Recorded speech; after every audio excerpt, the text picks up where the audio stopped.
Everyone, good morning.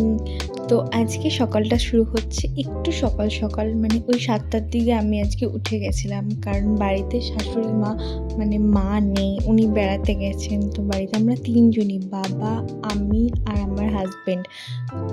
তো ঘুম থেকে উঠেই আগে আমি ফ্রেশ হয়ে নিয়েছি, তারপর এখানে বাবাকে চা বানিয়ে দিচ্ছিলাম। আমি চা খাই না, তো এখানে 1 কাপ মতনই বানাচ্ছিলাম।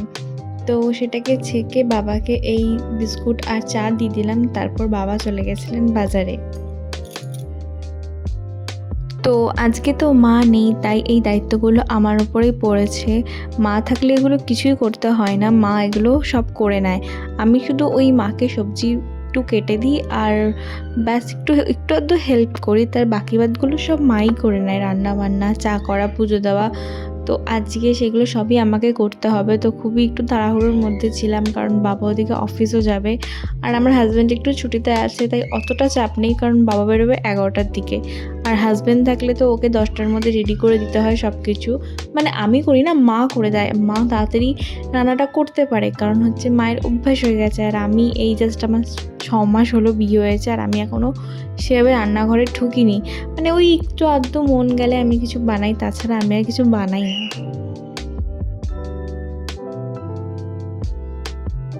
আর এই বাড়িতে না সবাই ভীষণ সাপোর্টিভ, মানে বাবা, মা সবাই। এই যে বাবা দেখো ভাতটা বসিয়ে দিয়েই গেছে, আমাকে বলেছে তুই দেখে নিবি, নামাতে হবে না, কারণ তুই পারবি না, আমি নামিয়ে নেব।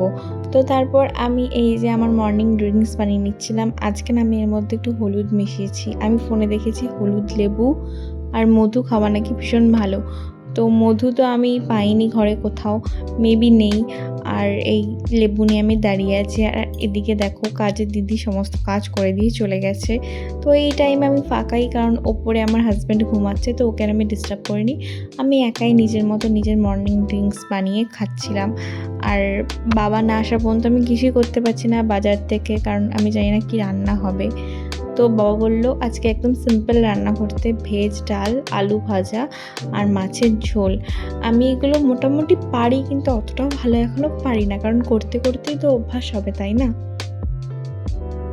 তো এখানে দেখো আমার আলু ভাজাটা কমপ্লিট হয়ে গেছে। আলুর মধ্যে না আমি একটু পোস্ত ছিটিয়ে দিয়েছি, আমার খেতে ভীষণ ভালো লাগে। আর এই যে মাছটাকে আমি নুন আর হলুদ মাখিয়ে রেখে দিয়েছি, একটু পরে আলু দিয়ে পাতলা করে জিরে বাটা দিয়ে ঝোল বানাবো। আর আমার রান্না কমপ্লিট হয়ে গেছে, আমি এখন স্নান করে এসেছি পুজো দেওয়ার জন্য।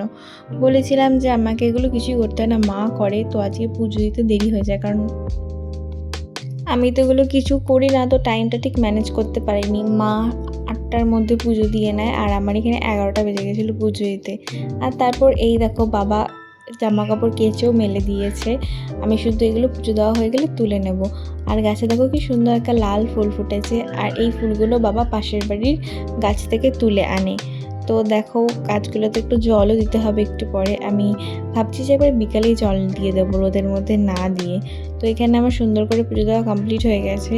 আর এই ধূপটা আমি দেব তুলসী মন্দিরে, আর আমাদের ঘরের বাইরে শিব মন্দির আছে সেখানে। তো এই যে জামা কাপড়গুলো আমি তুলে এনেছি, এবার এগুলো এক এক করে ভাঁজ করতে হবে, একটু পরে ভাঁজ করে নেবো। আজকে আর স্নান করে স্কিন কেয়ারটা করা হয়নি, কারণ আমি ডাইরেক্ট পুজো দিতে চলে গেছিলাম। তারপর বাবা অফিস বেরোলো, তো আমি এবার একটু রিল্যাক্স হয়ে বসেছি, আমার স্কিন কেয়ার করব। তো এখানে আমি একটা মুলতানি মাটির প্যাক বানিয়ে নিচ্ছিলাম। তো এই যে প্যাকটা মাখছিলাম, এই প্যাকটা না ভীষণ ভালো। মানে মুলতানি মাটি তো ভালো সবাই জানে, আমার ওপর ভীষণ কাজ করেছে, কারণ পিম্পলের সমস্যা ছিল, সেই সমস্যা সমস্তটাই মিটে গেছে। তো দেখো আফটার স্কিন কেয়ার আমার স্কিনটা কত সুন্দর গ্লো করছে। তো এই ছিল আজকের ভিডিও। তো যদি তোমাদের ভালো লেগে থাকে তাহলে অবশ্যই ভিডিওটাকে লাইক করে দিও, আর আমার চ্যানেলটাকে সাবস্ক্রাইব করে দিও। তো টাটা, দেখা হচ্ছে নেক্সট ব্লগে।